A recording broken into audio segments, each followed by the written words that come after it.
No, he was not a talker. He was a doer. He would just do it. I remember the only time that I really remember talking to him.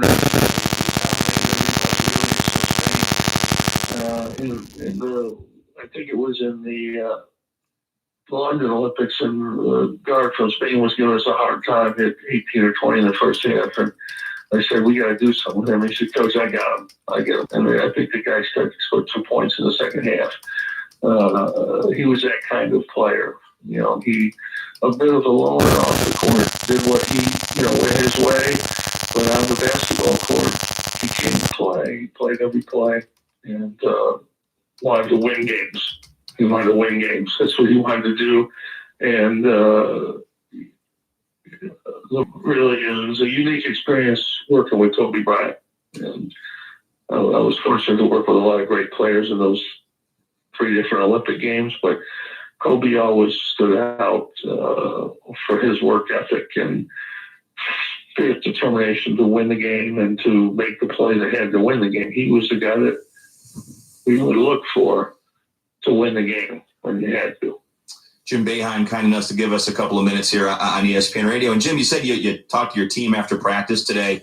I find it remarkable that even this current generation of players has this connection to Kobe Bryant. I mean, those guys on your team that weren't even born when he entered the league back in the mid-1990s. Well, they've got that connection. That's true. But they all saw him. They've all, my son, was a big Kobe Bryant fan. He has a Kobe Bryant jersey. He met Kobe at the Olympics in China. And he's a huge Kobe Bryant fan. And I think he actually helped the young players. I think he helped my sons. They watched him. They watched him at practice. They watched what he did, how hard he went. I mean, every day. Didn't matter. We might have a 9 o'clock in the morning practice just to start, getting ready for the Olympics. He's going out. I mean, he's going all out. He's going after every play, every defensive play. Not just offense, defense, and offense. Every play. That's what he's doing. He's doing everything he can every play. And you don't see that. You don't see that too much in the game when it's the summertime and, you're 2 or 3 weeks away from playing in the Olympics. But that's what he was, and he brought that to the game, and he affected everybody that he was around. His will to win and his want to win was second to none. Jim, thank you so much for picking up the phone. I know it's a very difficult day for everyone, but thank you so much for joining us. We appreciate it. Thank you. I appreciate it. All right, Jim Boeheim, the legendary coach of Syracuse, with us on Dickerson and Hood as we remember Kobe Bryant, who was among Jonathan 5 killed today in a helicopter crash outside of Los Angeles. Yeah, the fierce competitor. We're hearing stories about Kobe. And again, it's something that you and I could both watch. But when you're right there at courtside, when you have a one-on-one relationship with Kobe, it's a different perspective. McMenamin, Legler, also Coach Boeheim giving us their memories and their thoughts of Kobe Bryant. Kobe, one of his quotes that he would tell the press is, he says, "I can't relate to lazy people. We don't speak the same language. I don't understand you, and I don't want to understand you." It's just kind of the focus of the Mamba, a part of that Mamba mentality that has permeated throughout the NBA, including one of the guys that really had a close relationship with Kobe Bryant, and that you think about so many that had a relationship with them, including what we're seeing here with the Brooklyn Nets. There's several players like Kyrie Irving and also KD really loved Kobe Bryant and part of that Mamba mentality. I like what Coach Boeheim said too, is that, like you mentioned, Jonathan, he taught those guys how to play. He showed LeBron, here's how you play. You want to be the greatest of all time? This is how you approach the game. This is the effort you put in. This is the mental aspect of the game. You work hard. You're not lazy. There are no nights off, and I think that is, again, that's someone who just wasn't a great player. There's a difference between being just a great player and being such a wonderful player that you actually pass on your knowledge and your wisdom to others, and they in turn make the game even better. And that's what Kobe Bryant did. And that, I think, really is a big part of his legacy, is that he was the model for how a lot of these current superstars attacked the game because they saw the work that he put in and they said, I got to do that if I want to one day be as great as Kobe Bryant. It's interesting. We were talking to Coach Boeheim, and you're right. It's a different generation of 17, 18, 19-year-olds that he's coaching, but yet they had this affinity and this connection to Kobe. It's similar to Michael Jordan as a Wizard or after he retired. There still was that next generation that still loved Michael Jordan because whether it was because of movies, because of all the highlights that they saw, some of his, the great endings that he had to games.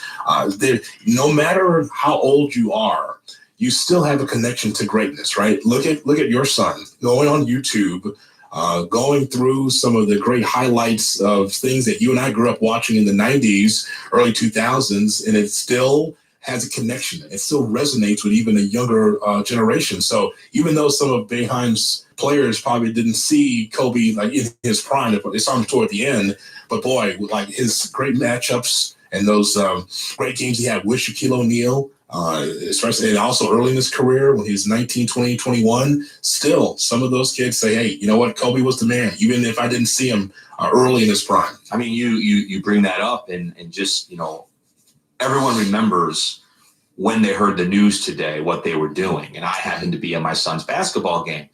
And these are 9-year-olds, 10-year-olds, and some 8-year-olds. And I kid you not, when the news started kind of coming out that this had happened to Kobe Bryant, you should have seen these 9 and 10-year-old kids all talking to each other about it, like incredulous that this happened to Kobe Bryant. These are kids that, I mean, at the very best, might have some memories of like the last year or two, and they all knew Kobe. They all, and again, I mean, this is such a sad day, but I mean, it's also a day of reflection and it's a day to celebrate a great life.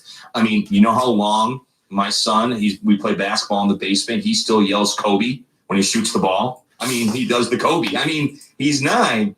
We live in Chicago. He never saw Kobe play for real, yet because of YouTube videos, because of just the way that, superstar players can be remembered, he was clutch. He made that part of his, basketball vocabulary. I'm like, stop saying Kobe. He's like, no, I'm saying Kobe every time I shoot the ball. But that's him and all his friends. And it just shows you, I mean, everyone was taken aback by this news, even really young kids who didn't have the luxury of really watching and remembering Kobe when he was playing in real time. Yeah, absolutely. And along with Kobe, there was always that strong 1-2 punch. We got to get into this as we move forward throughout our program about the legacy of Kobe as a player, but also that 1-2 punch with Shaq. Shaquille O'Neal will be the first to tell you that Kobe and Shaq were the most dominant 1-2 punch in the history of the game. That's always a great barbershop debate and conversation, but it kind of illustrates how much Shaq respected Kobe. Yeah, there was back and forth between the two, but they have squashed that long time ago. But there was a competitive fire between the two. They both were alpha dogs. They both thought that they were the best on the team. And actually, that was something that really drove those Laker teams, that both were competing with each other on the same team, but yet were coming together for a common goal to win championships. And even though they were back and forth and would talk about one another, they both had profound respect for one another. And I just saw, one of Shaquille's children, who was a great basketball player in his own right, sent something out today that he was just talking to Kobe the other day and how much he loves him, and he called him his uncle. And I mean, so listen, things happen in the course of any working relationship, but like you said, it's nice that seems to be in the rearview mirror, and this is not a day to bring that stuff up. This is a day to focus on that stuff. This is a day to remember the life of a great player, and also mourn the passing of other people involved in this crash. Unfortunately, again, our agent Wojnarowski, sources are telling him that Kobe was with one of his daughters on the way to a travel basketball game, but we should get a lot more information coming up. But next hour, the LA County Sheriff's Department will hold a press conference, and presumably they'll provide more insight on the terrible news today. Kobe Bryant among 5 that has tragically perished in a helicopter accident outside of Los Angeles. I'll keep it here for continuing coverage. This is Dickerson and Hood. It's ESPN Radio. Remember, Kobe Bryant. According to Adrian Wojnarowski, Kobe Bryant is one of 5 people that were killed in a helicopter.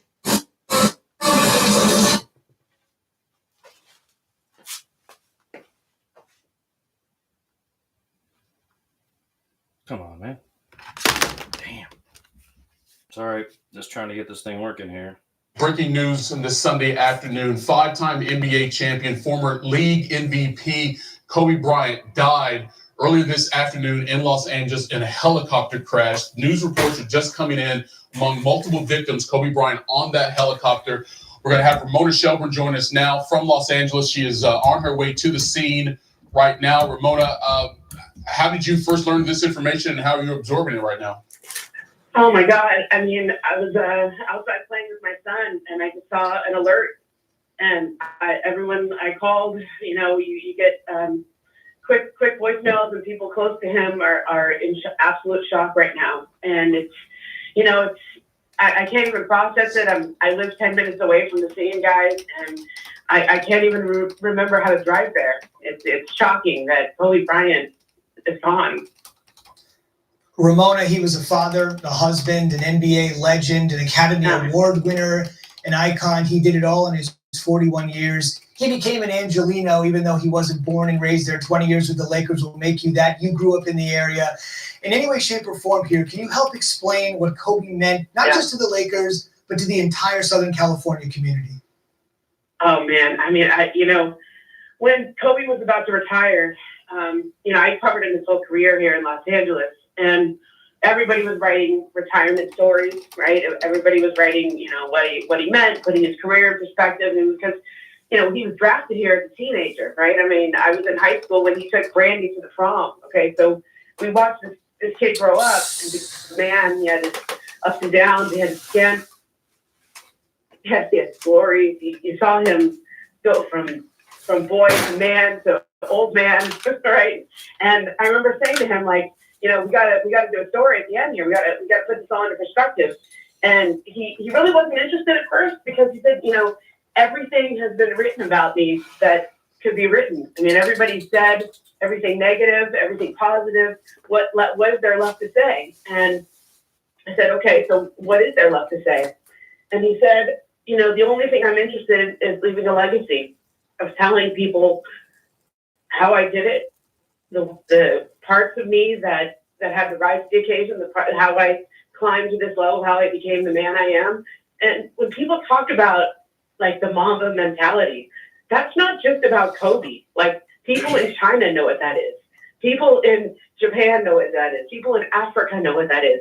He became a legend. And in a lot of ways, he was writing that legendary story the whole time he was playing. And I think, one of the things that always struck me is Kobe always said, I wrote all my own commercials. I mean, he knew what he was. He knew he was a symbol. He knew he was a legend.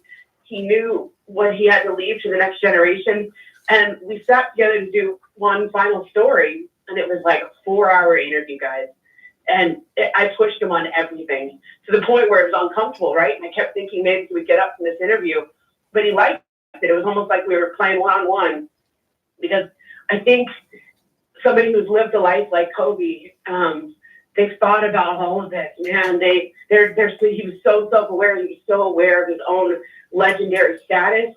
And I think he knew that life isn't always perfect, right? That you have to dig down into the depths of your soul sometimes to get through things, to push through things. And even when I would ask him about Colorado, even when I would ask him about the relationship with his parents, he answered. He went there. And it was because he had gone there. And I think he knew that, he lived a remarkable life and other people aspire to that. If you really want to have a life like that, you have to be willing to do all this, to go through all of it.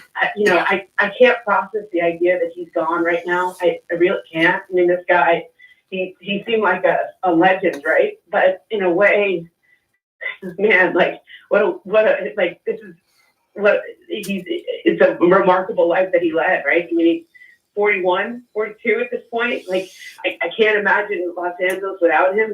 He's like the mayor of Los Angeles, whatever you want to call it, and nothing political, but almost like this spiritual mayor, right? And the city just feels different without him here.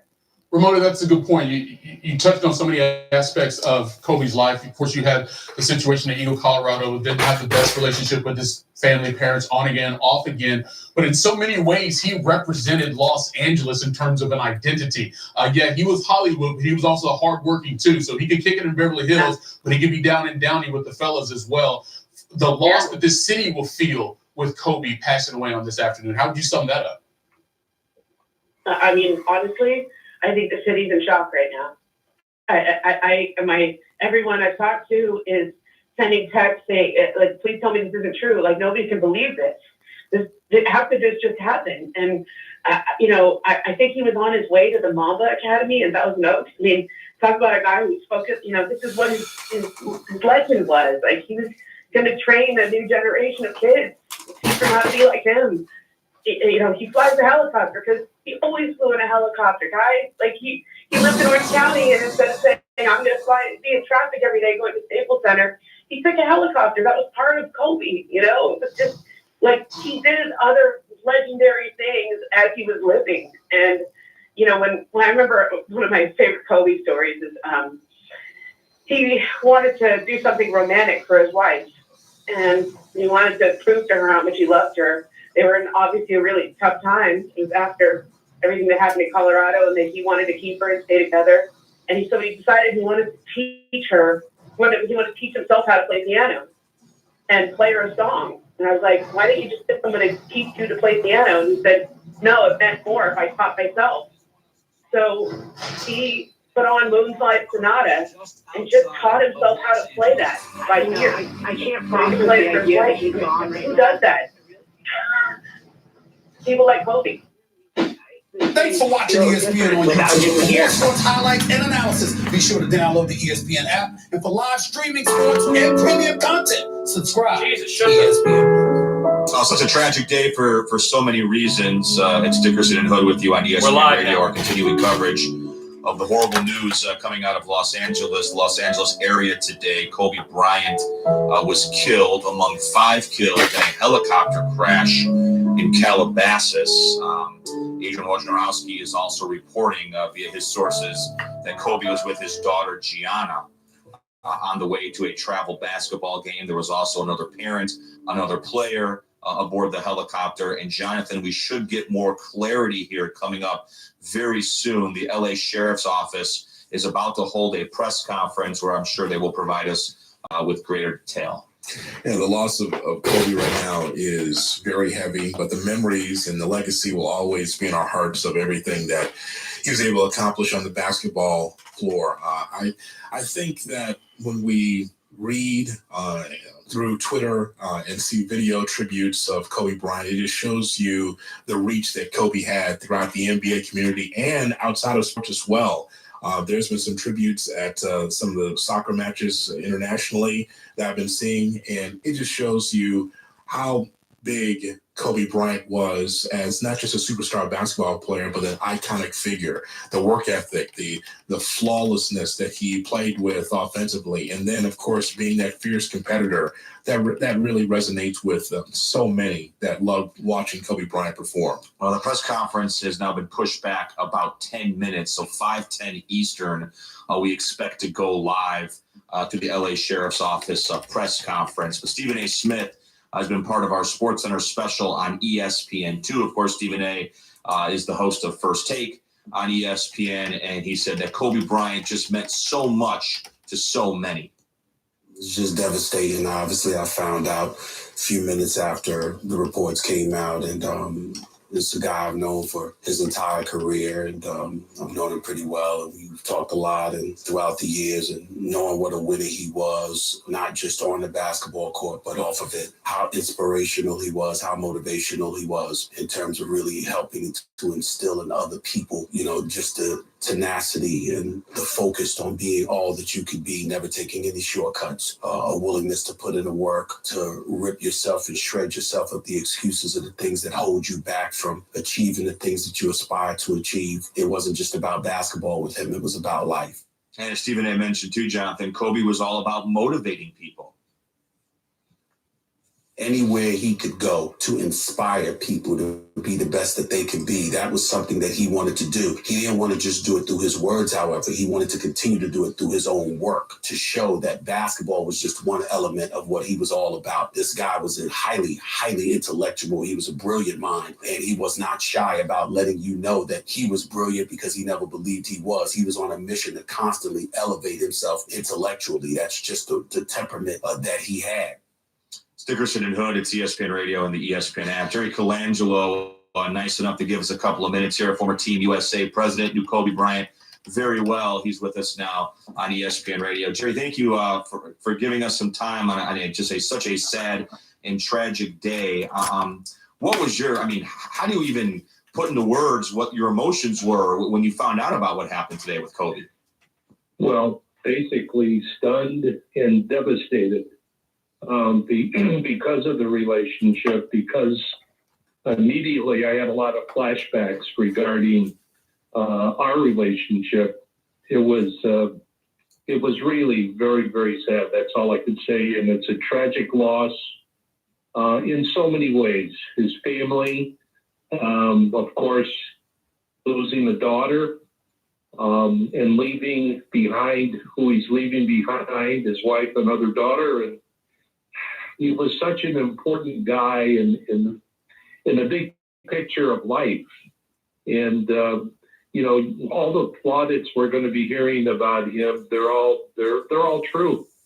And I will forever remember some of the great moments that I shared with him as it related to USA basketball. But it started with him as a 17-year-old kid in high school when he was coming into the NBA, and we thought we had a great shot at him in the first round until the Lakers traded Divac to Charlotte to get that pick, and they jumped ahead of us, and they ended up with Kobe.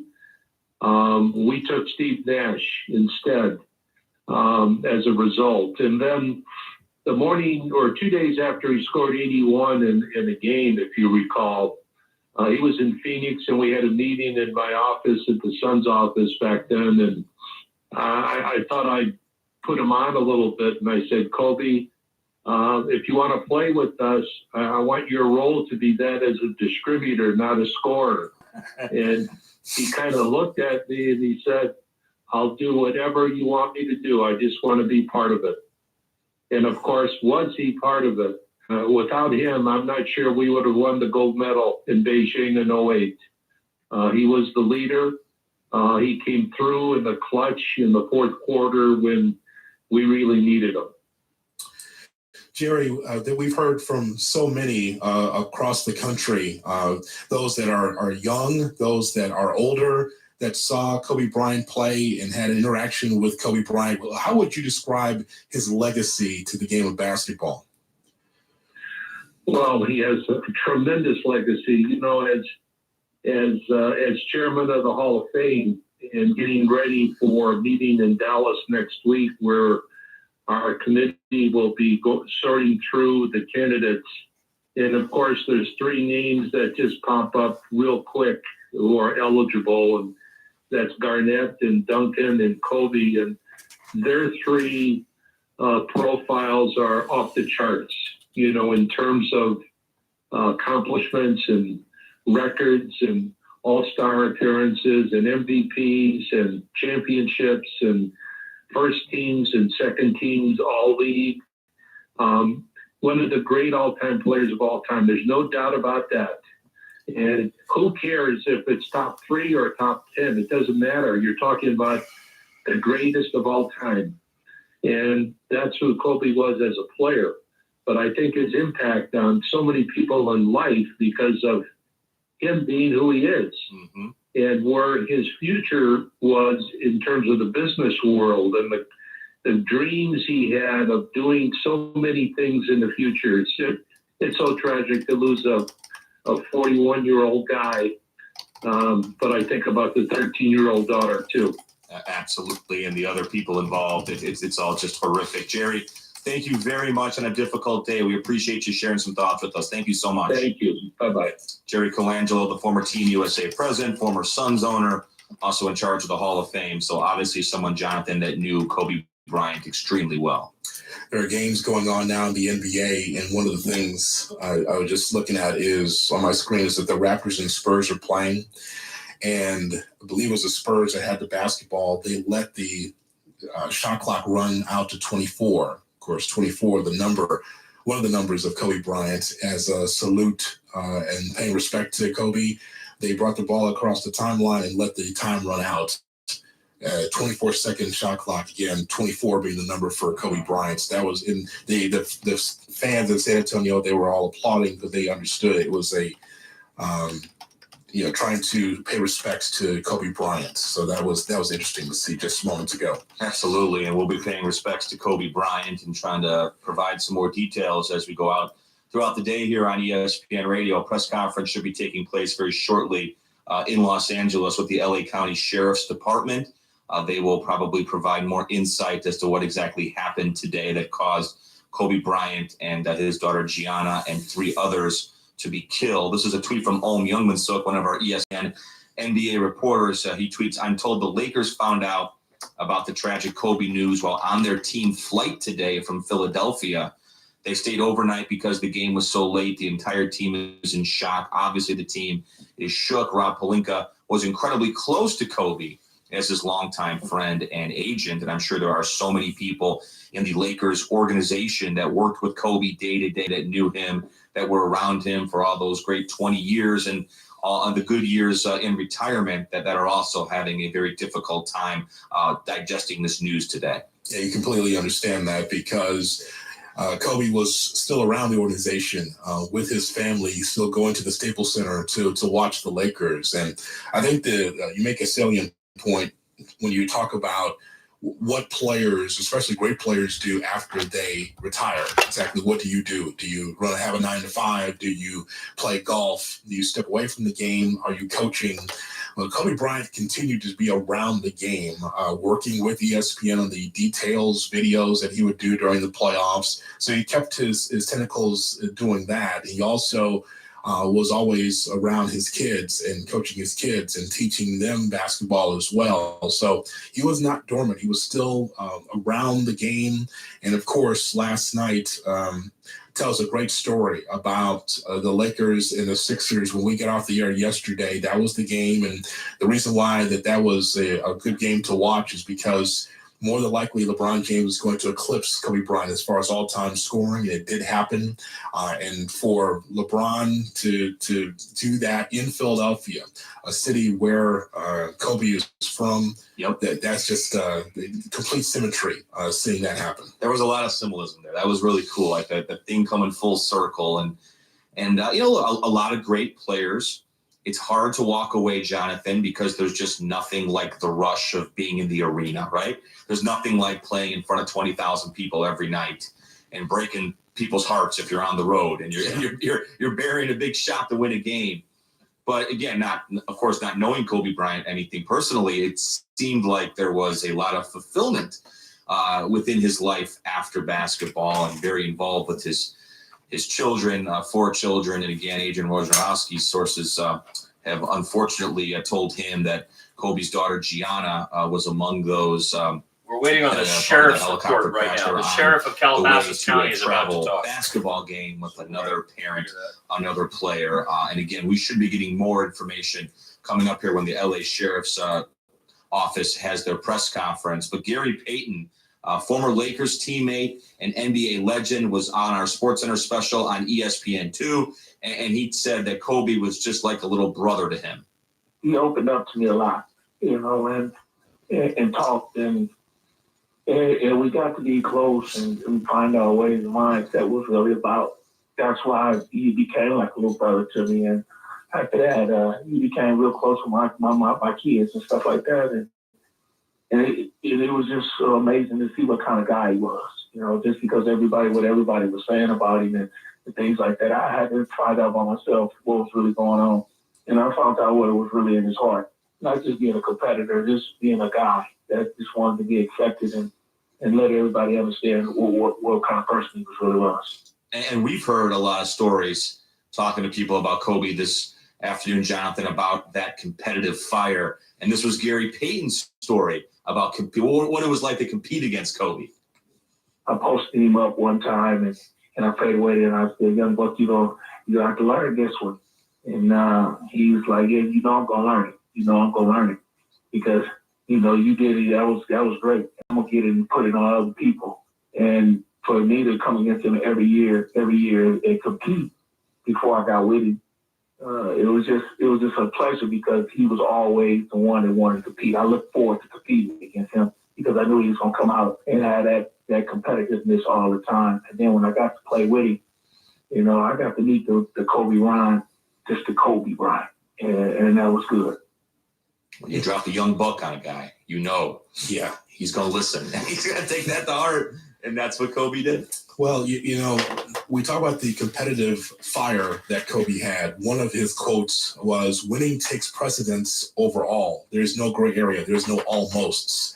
So when we hear our guests here on this broadcast and you hear from those that were very close to Kobe, that played against Kobe, that covered him very closely, that quote really does mean a lot. It speaks volumes when he says, "There is no gray area, there's no almosts." And that's something that we can hang up on our walls in life, saying that, hey, winning is everything. And that for him, that was the focus. And that's why when we talk about Kobe Bryant coming into the league when Jordan was already there, that's one of my moments that just keeps coming in my head, Jeff, about seeing an Afro Kobe Bryant next to Michael Jordan at the foul line, to see like a person that was in his prime in Michael Jordan right next to Kobe Bryant, and Kobe walking and talking and playing just like Michael Jordan. I'll always remember those two at the Chicago Stadium taking on one another when the Lakers played the Bulls. Those are memories that come to mind, and it shows you that Michael and Kobe were almost mirror images of each other in that they both felt that there was no gray area, that it is all about winning and trying to be the very best. No doubt about that. It's Dickerson and Hood. It's ESPN Radio. It's the ESPN app as we bring you continuing coverage on ESPN Radio. The tragedy that happened today in Los Angeles, Kobe Bryant killed in a helicopter crash. There were 5 victims. We expect to hear from the LA Sheriff's Office soon to provide further details, but remembering the life of Kobe Bryant throughout the rest of the day here on ESPN Radio. And Kareem Abdul-Jabbar, Hall of Famer, great former Laker, shared his thoughts on Kobe's passing. It's very difficult for me to put in words how I feel about the loss of Kobe Bryant. As a young boy, I met him when he was 11 or 12 years old. I was friends with his dad, Joe. We were former adversaries. Joe played for the 76ers, but he was a good friend and someone that I shared a friendship.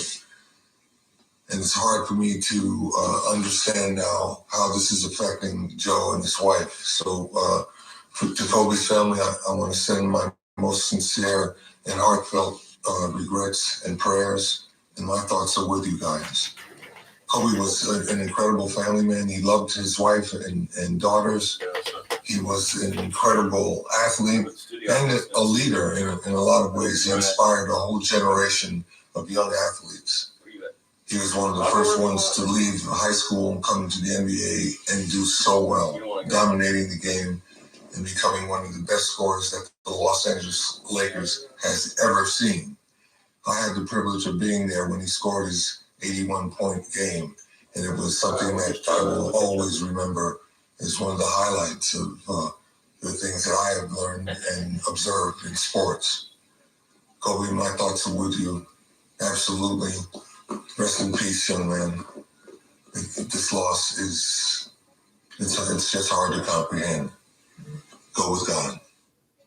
Kareem Abdul-Jabbar, that was on his official Twitter feed. I mean, we have heard, how this news has affected those that played with Kobe, Jonathan, those that were too young to have even watched Kobe, and now we hear from the earlier generation of players that were Hall of Famers, legends in their own right, that still respected the type of person, the type of leader, the type of motivator that Kobe Bryant was in his basketball career. Yeah, we've heard a lot of reactions to the loss of Kobe Bryant that has sent shockwaves across the sports landscape. The stunning news that we have heard is just still rocking us to the core because one of these things that, you go online or you go on to the television and you're like, wow, I can't believe that this is actually happening and that you and I are actually covering this, but it has happened. But I think that we can take solace in this fact that from everyone that we've talked to, Jeff, and some of the sound bites that we've heard, discovering life after basketball in a different way, his way, I think that that says a lot for Kobe Bryant because I think that's. And you can hear from people saying, hey, they think about his family, of course, the untimely death of his daughter in this as well.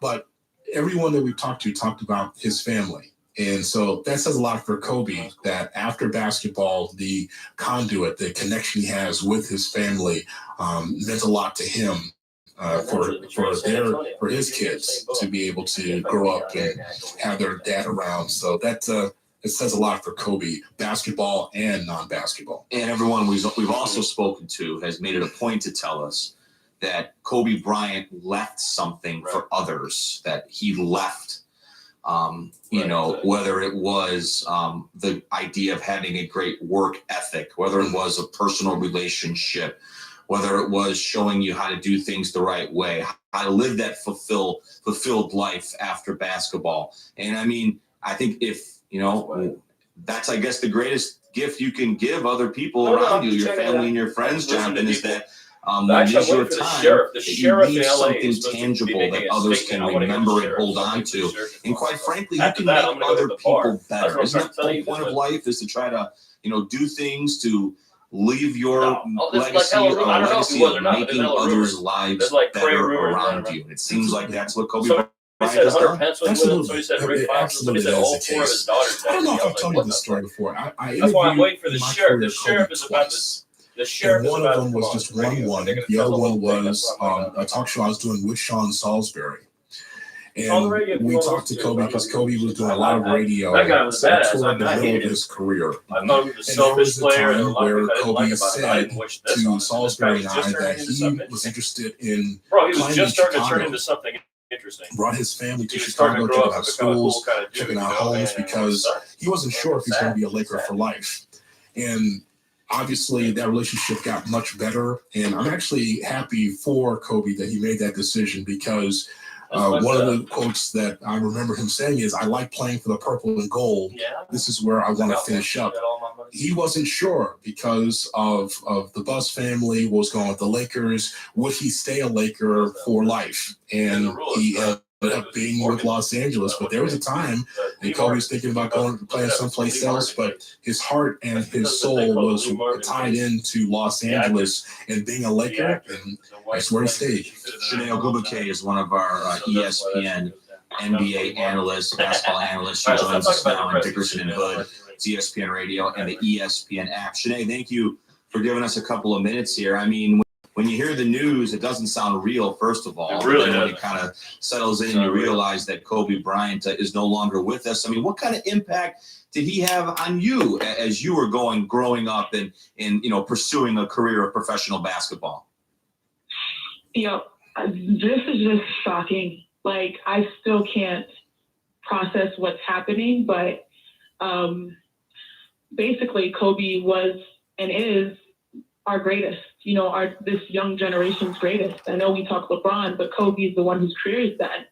And so we have certified his resume and reputation, and he's the one that this generation grew up wanting to be like, very similar to how we are currently talking about, LeBron and his dominance. Kobe's total career was dominant. That's the guy. And it's really been hard for me just because I am here in downtown Los Angeles. I was walking, I live about 6 blocks from Staples. I was walking, just going about errands, and that's when I heard about the news. And so as I'm crossing through the LA Live Plaza, I'm seeing beautiful ball gowns and tuxedos and dresses, and I'm like, what's going on? Oh, it's the Grammys. But then at the same time processing, like, this can't be real. Like, this can't be a real story. You know what I mean? And then I just stop and sit for a while, and then it seems to be true. And Within the time that I just processed, slowly I started seeing people gather right here at LA Live, right in front of Staples, start paying their respects. A bouquet was brought. Art has already been made. And right now I'm looking out at our from our balcony in our ESPN LA studios, and there are hundreds of people. When I first was walking, not many. And in this short amount of time, so many people are here. And I even remember when they put his in memoriam picture on the big screen, there were instant claps and applause going throughout the entire plaza.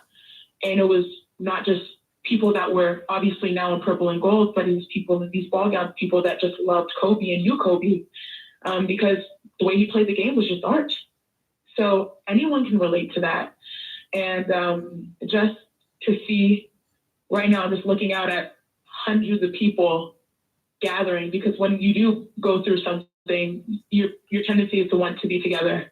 And I see that and experience that right now downtown here in LA. And just me personally, I'm a women's basketball player. I play for the Los Angeles Sparks. I play every night at Staples.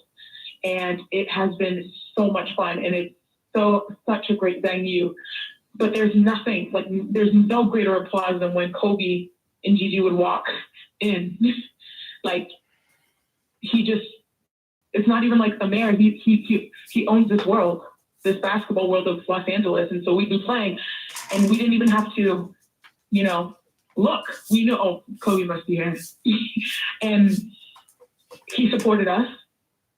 I even was supposed to do a Kobe camp 2 weeks ago, with a private camp, where he wanted to get back to the game and brought a whole bunch of WNBA players together, but instead I was working, at ESPN, so I missed it. But now I'm like, man, I wish, what? You know what I mean? Even during the season, he pulled us to the side, our team, the Los Angeles Sparks, at the U.S. Women's National Team, exhibition game after they won the World Cup. And he was there, obviously, with his daughters, always trying to find great role models for them to inspire them, which is just, I still can't even process that. But during halftime, he spoke to us for over 30 minutes, almost an hour, maybe. I can't specifically remember. And just asked, hey, how's Coach Fisher? Because Derek Fisher's our head coach. How are you guys getting along with him? And then he started telling us story after story about Coach Fish. And we started laughing.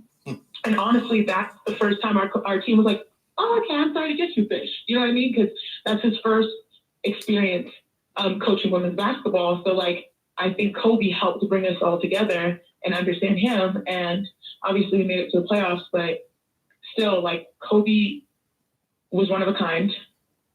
And he was, I know, as selfish as he was as a scorer, which was the best thing for him, and brought that Mamba mentality. We love that. You know what I mean? He was so selfless once he stepped off the court. Selfless, willing to help, willing to impart his knowledge, willing to show up, which is all we ask for as women, female athletes. We were really, really, really just starting to get to know and enjoy the amazing father, the mentor, the coach, just even the artist, for all of his endeavors off the court, and then just legend. And it's all gone too soon. Shanae, what do you think his legacy is? We know the player. We've got an idea of what he was like talking to people around the game of basketball. But what do you think his legacy ultimately is? To some of my generation, this rising generation, he's the greatest. He's the greatest. I mean, yesterday I was on SportsCenter and we were talking about Michael Jordan, talking about LeBron, saying the greatest of all time. And there's always a group of people that love Kobe so much that wholeheartedly believe he's the greatest. I'm not here to argue the credentials, but I'm just saying that's how much he is loved by the basketball community. He's a proven winner. He had that instinct that every athlete wants. Everyone wants to be great like Kobe. And it doesn't just apply just to basketball. It applies to everything in life. You have a passion, you want that Mamba mentality. And I think that's why this hurts so much, because it just transcends every aspect of life. The way he sought greatness, the way he competed. Kobe you know Kobe just by saying Kobe. There's no other Kobe, you know, that when you say Kobe that brings, you know, you that exists, honestly. So he's a legend. A lot of people think he's the greatest ever. And I think every athlete aspires to be as great as he was. Sinead, thank you so much. And thank you for painting the scene for us, what it looks like outside of Staples Center. Thank you very much for your time. We always appreciate it. Thank you. Sinead Ogumake, who plays for the LA Sparks of the WNBA, also one of our ESPN basketball analysts, giving us a good idea of what it's like outside of Staples Center right now. We are still waiting, Jonathan, for the LA County Sheriff's Department to hold their press conference to give some more details as to exactly what transpired this morning when Kobe Bryant and his daughter and 3 others lost their lives in a helicopter accident that was supposed to be at 5 p.m. Eastern time. It's obviously 5:30 p.m. Eastern time, but when that takes place, we'll take you live to that press conference for hopefully, Jonathan, a little more clarity. We heard Sinead talk about the difference between selfish and selfless when it comes to Kobe Bryant, because Kobe did love to take a lot of shots and love to be able to elevate his team to another level. Kobe said that in an individual sport, yes, you have to win titles. Baseball is different, but basketball, hockey, one person can control the tempo of a game, can completely alter the momentum of a series. There's a lot of great individual talent. So he talks about how important it is for him to be able to control the tempo of a game. He certainly did that a ton in his career with the Lakers. Kobe Bryant said and did a lot of memorable things. Here was a Dear Kobe feature we did on SportsCenter back in 2016. Take a listen. I'm young, but I'm not going to back down from anyone. I'm just going to play hard. Who knows? Dear Kobe. Dear Kobe. Dear Kobe. Dear Kobe. Dear Kobe. Thank you. Thank you. Thank you. Thank you. Thank you. Thank you. Kobe Bean. Kobe, thank you, man. Dear Kobe. Thank you. Thank you for your passion, your commitment, and dedication to basketball. Thank you for showing us that number 24 isn't just a number on your jersey, but the amount of hours in the day that you have to devote to the game to be the best. Thank you for giving and giving and giving. Thank you for pushing through when your body says no, but your heart says yes. Thank you for the games that you refuse to lose, and the ones you always seem destined to win. Thank you for your endless drive, for showing us that even on your worst day, there's nothing else to do but push harder. For showing us there's no such thing as magic, only hard work. Thank you for playing the game the way it was meant to be played. Thank you for teaching us to believe in ourselves, even when nobody else did. For 20 years, you gave our game all you had, and we are eternally grateful. Thank you for being you, competitor supreme. Thank you for loving the game of basketball. Congratulations, and we're going to keep chasing. For the Los Angeles County Sheriff's Department, we thank you so much for being here with us today. In the order of speakers that we will have today will be LA County Fire Chief Daryl Osby, and then we will have LA County Sheriff Alex Villanueva come to the podium. Thank you.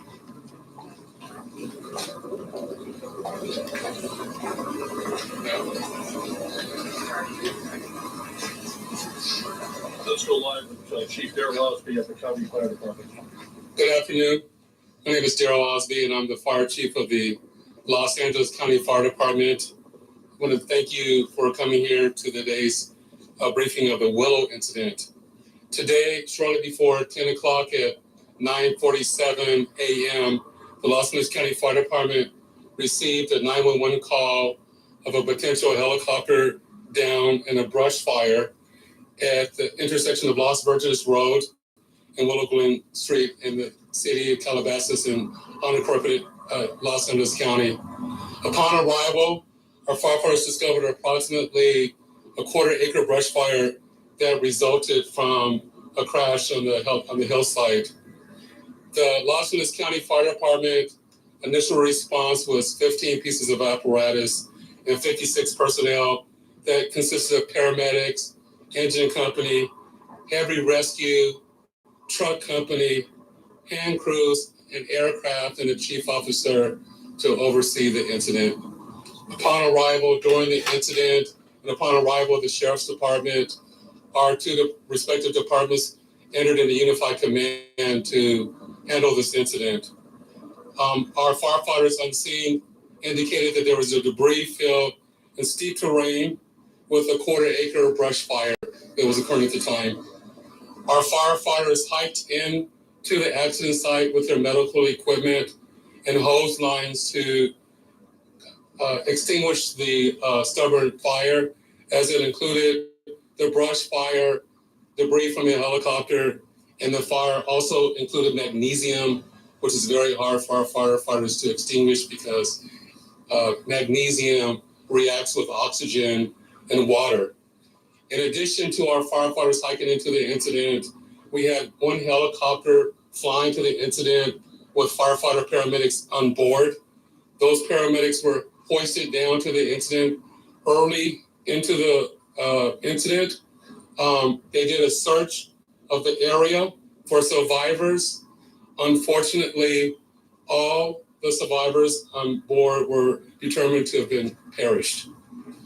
Firefighters and hand crews worked to extinguish the fire while carefully preserving the incident for investigation.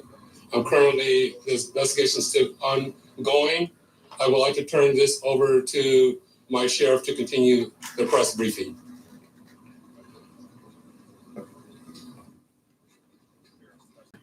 The tragic death of Kobe Bryant and 4 others on ESPN Radio. Sheriff Stason responded to the scene of the crash site and assisted the fire department, and we've established a containment area, and now our Aero Bureau has a handle on traffic or aircraft accidents. However, when there's a fatality, then it switches to the National Transportation Safety Bureau, the NTSB, and the Federal Aviation Administration, the FAA. The FAA is already on scene and assisting.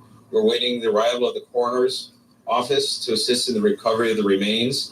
As the chief indicated, there were no survivors. We have a manifest that indicates that there was 9 people on board the aircraft, the pilot plus 8 individuals. There's wide speculation of who the identities are. However, it would be entirely inappropriate right now to identify anyone by name until the coroner has made the identification through their very deliberative process, and they've made notifications to next of kin. And it'd be extremely disrespectful to understand that your loved one was perished and you learn about it from TMZ. That is just wholly inappropriate. So we're not going to be going there. We're going to wait till the coroner does their job, and we're assisting the families of those who believe they've been impacted. And it's a tough process. And our hope goes out to all of the members that were on board, all the family of everyone who was on board this aircraft, and God bless their souls. So at this point in time, we have nothing that we can add until the coroner does their job, and we'll be making those notifications when we have the information and we know the next of kin have been notified. Then we can release the information publicly, and you'll be notified in subsequent announcements. Sheriff, there is one thing you can confirm. Do we have a confirmation actually of 9 bodies there at the scene? That is our belief, yes. Thank you. So we realize at this point there are so many questions. There's a lot of information out there. All right, that was the LA County Sheriff's Office giving their press briefing, and boy, the news keeps getting worse. Initially, the belief was there were 5 people that perished in this helicopter accident, but you just heard right there from the LA County Sheriff that there were actually 9 people that perished, Jonathan, in this accident. And obviously we don't have the identities. And as you heard the sheriff say, they certainly want to notify the families first before they make any sort of public announcement. Our ESPN NBA insider, Adrian Wojnarowski, was able to confirm through his sources that Kobe Bryant was one of those passengers, as well as Kobe's daughter, Gianna. But 8 passengers and the pilot is what they are saying died this morning in that helicopter crash. Just awful. Yeah, just a tough day, especially if you were close to Kobe Bryant, or if you watched him once, or if you watched his career. Just someone at his age, in the post of his career, spending time with family. We saw this several times on ESPN and other sources, seeing him go to be at courtside. We just heard from Shanae Agumake talking about Kobe Bryant coming to the LA Sparks and talking to them about their team. It's just a devastating day for all of us as sports fans and those that watch Kobe Bryant. Especially those that knew him, loved him, worked with him. Doc Rivers, the coach of the Clippers, obviously had to discuss this horrible affair before his game today. And this was Doc getting very emotional when discussing Kobe Bryant.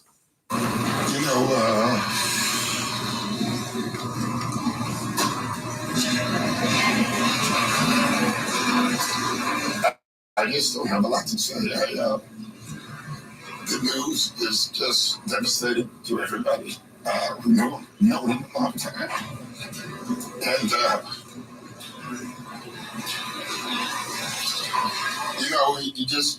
he means a lot to me, obviously. He's such a great opponent, It's what you want in sports. He had that DNA that very few athletes can ever have. The Tiger Woods and the Michael Jordans. It's funny. I was getting to know him more since he retired. This is a tough one. I don't. We have to go play. The news is just devastating for Vanessa and his family. There's just so many people he touched, it's looking at my young players and seeing how emotional they are. They didn't know him, and it just tells you how far his reach was. And this is just shocking news for all of us. I'm sorry I don't have a lot to say. I just can't. I have to go talk to the team before a game and tell them to play.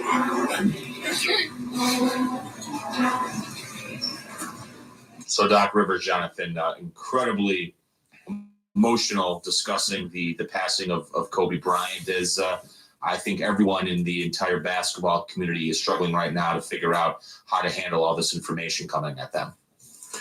You can understand because Kobe Bryant is part of this basketball community, and Doc Rivers coaching in the same building that Kobe played in, with the Clippers and taking on the Lakers. And so you can understand why Doc would feel that way, because it's tough. And we go back to our conversation about young players. As Doc said, they didn't know who Kobe is, but they never met him or they didn't know him personally. But it is a darkness over sports, especially the NBA, when you have an all-time great that's cut down like that, that is tragically killed. And so that's why no matter if you are a really young person, who Kobe was, the gravity that he had in the NBA. And so that's why no matter if you were a friend or foe against him on the basketball court, it's just very tough today. Mike Krzyzewski has released a statement on the passing of Kobe Bryant and his daughter, Gianna. Quote, "We have tragically lost one of the greatest sports figures of our time with the passing of Kobe Bryant. He was an incredibly gifted person who was universally respected. He was in constant pursuit of doing something special, and there will never be a great warrior in our sport. I had the amazing honor of coaching Kobe in the 2008-2012 Olympic Games, and I will always remember how much he cherished representing his country in a first-class manner, playing the game he so loved. The game of basketball is better today because of Kobe, and he deserves eternal appreciation for that. This is a devastating loss, made even more tragic by the passing of his daughter, Gianna, and all the others on board. And that obviously is the only development that I guess occurred, Jonathan, during the press conference, is that initially there were 5 people that were believed to have died and the helicopter crash. And now that we're finding out there were actually 9. So many more families, it sounds like, are going to be impacted by this, which just makes it all that much more terrible. Absolutely. And again, thinking about what we just saw last night with LeBron James being in Philadelphia and see Kobe Bryant and having his all-time scoring eclipsed by LeBron. And we got to hear from LeBron, I want to hear too, from Woj, because LeBron had a lot of great things to say about Kobe Bryant last night, because he just rattled off. We're going to come back to that because they're starting to go to the stuff they did last night. NBA Insider joins us now on the phone here in this breaking news coverage of Kobe Bryant dying in a helicopter crash in the Los Angeles area just moments ago. Woj, what's been the reaction that you've gotten from around the league so far? Michael Zubin, obviously shocked. A lot of people hoping against hope that indeed Kobe Bryant was not on that helicopter, but just shocked. This is one of the iconic figures, not just in the history of the NBA, but in modern professional sports and culture. Kobe transcended the Lakers in the NBA, and this is for a lot of players who grew up idolizing him, peers who he played against. I think within the league itself, there's just shock and obviously great sadness. You know, during his prime, Woj, Kobe was very proud of the fact that, you know, he didn't make a lot of friends around the league because he was trying to be the greatest. And if you're on his team, that's one thing. If you're on the opposing team, that's different. But it seems like the younger generation in the NBA right now looked up to him as much as they did anybody as it relates to the last 15 to 20 years of the NBA. How do you think his effect has translated throughout the NBA? Well, there's no question that Kobe had a tremendous influence on really even more than one generation of young player coming into the league. You remember, he was in the NBA at 17 years old. He died today at 41, and there have been even players, young players now who just caught the tail end of his career who were enamored by him. And I'm already hearing from team executives in the last several minutes telling me, one in particular told me, their star player was devastated, didn't know if he'd be able to play in a game today, and whether the league might make a decision about games. And we're still gathering that information, but this will be, Kobe Bryant was a transcendent figure in this league and as popular of a player that perhaps we've had since Michael Jordan. It's so well said, Woj. Ramona Shelburne was on the phone with us prior to you coming on, and she said the Mamba mentality that he embodied was well known in China, well known in Africa, and obviously here in the United States. The true devastating part about this, you look at it from a husband and family perspective with his daughters. He said, I'm just starting to live life when he retired from the NBA. I'm going to win an Academy Award. He did. He had so much life left in front of him and wanted to do things outside of basketball. To this point, at the age of 41, with everything he did post-basketball and including his career, how would you sum up the legacy of Kobe Bryant? Well, certainly he was a player, who came in at a time in the league when the sport was really exploding on television, on the internet, and globally. And I think Kobe Bryant was really one of the first NBA players to become immense around the world. I think he carried that on from the Dream Team group and what they did, what Michael Jordan did. Certainly in China, Kobe has reached, tremendous heights. And there are, young players everywhere in the world who imagined being him, emulated him,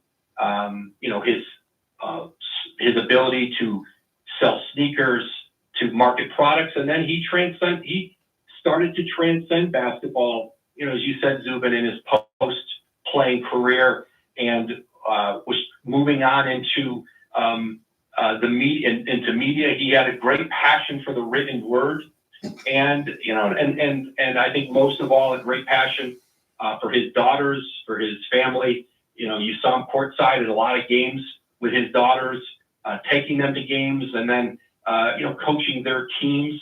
And that was something I know he took great pride in, kind of shepherding them through, their academic and then their basketball careers and into their teenage years.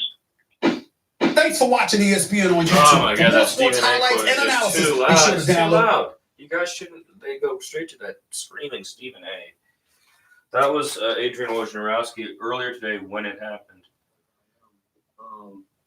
We lost someone that, represented all of the best of humanity. He clearly was a son, a husband, a father, a hardworking, diligent, and disciplined athlete. When you come out as young as he was, and you say you want to be better than Michael Jordan, you're going to get a lot of snickers and a lot of people thinking that, you can't make it happen. And he got almost as close as somebody could as an athlete. And fortunately for me, just spending time in Los Angeles from the time he got drafted to living out there his entire career and getting to know him, whether it's playing basketball at UCLA, playing in the 2000 NBA Finals. I started working television in 2002. I basically covered every championship that he was able to amass. And each time he got to the NBA Finals, I clearly was there for his historic 81-point game. And for him to finish his career with a 60-point game, it just shows how the boundaries for Kobe Bryant were endless. His skill level, his versatility, his commitment to excellence, his killer instinct. When I talk about players bringing it on a nightly basis, that's what he represented.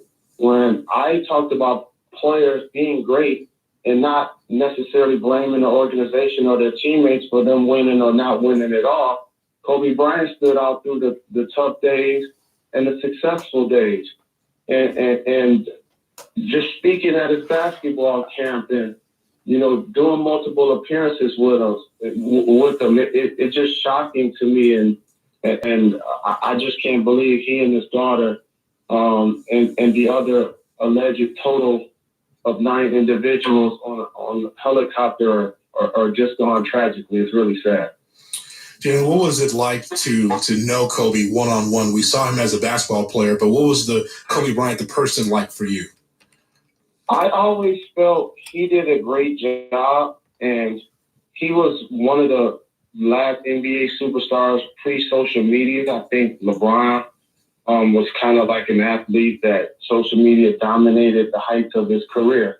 And as somebody that got a chance to know him away from the public, he was misunderstood in a lot of ways. He was worldly. He spent a lot of his childhood in Italy.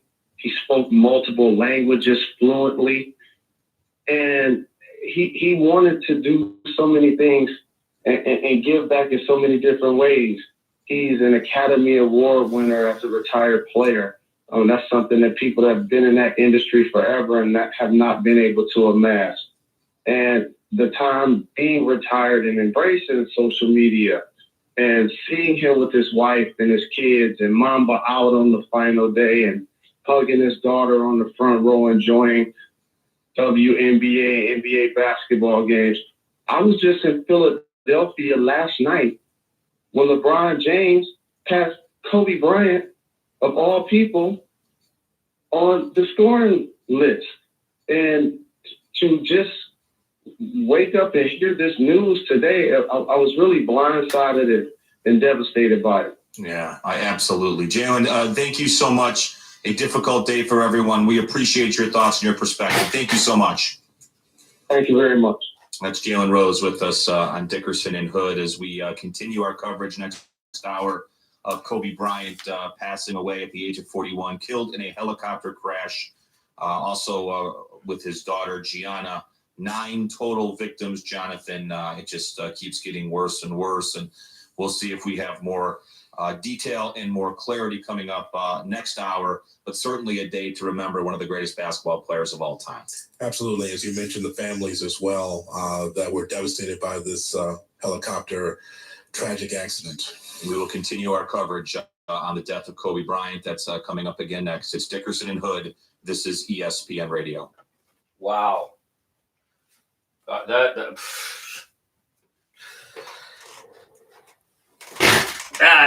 is a bummer.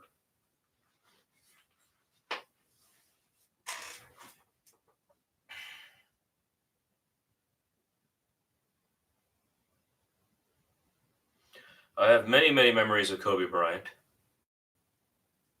I'll share one when I saw him live. It was Mother's Day. It was the last day that a game, an NBA game, would be played in the Alamo Dome. And I was with my mother. And the Spurs were ahead in an attempt to force the series to go back to Los Angeles in the playoffs. And with something like less than 2 seconds left, the Lakers drew up a play, and Kobe shot through the lane, penetrating past Duncan, Robinson, everybody, and dunked it. And the last game in the Alamo Dome was a loss on Mother's Day.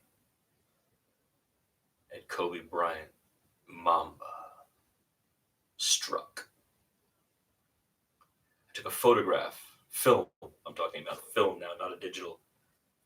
I have a photograph of that moment. It's what I thought of first. But I've been at games, other games.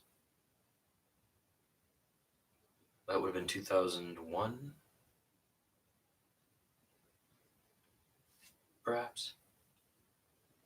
2, maybe.